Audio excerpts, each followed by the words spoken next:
T20 உலகக்கோப்பையின் முதல் அரையிறுதி ஆட்டம் New Zealand மற்றும் தென்னாப்பிரிக்க அணிகள் மோதும் இந்த 2-டை போரில் நியூசிலாந்து பவுலர்கள் தென்னாப்பிரிக்காவை சிதறடித்தனர்.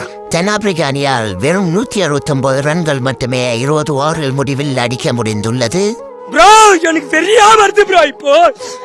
நியூசிலாந்து அணி பந்து வீச்சில் செம்ம பிளான் போட்டு வேலையை செஞ்சு வச்சிருக்காங்க.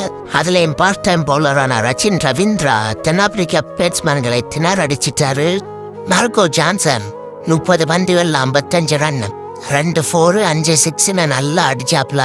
நியூசிலாந்து பந்து வீச்சில் Matt Henry 2 wicket, McConchie 2 wicket, Rachin Ravindra 2 wicket சாய்த்தனர்.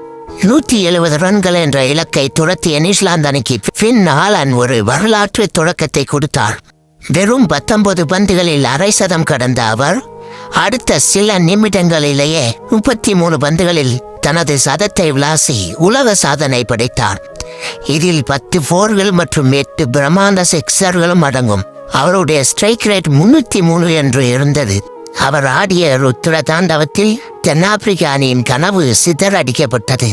இறுதிப் போட்டி கனவு அப்படியே சுக்கு நூறாகியது. மறுபுறம் டிம் செப்பர்டும் 58 ரன்கள் அடித்து நொறுக்கினார்.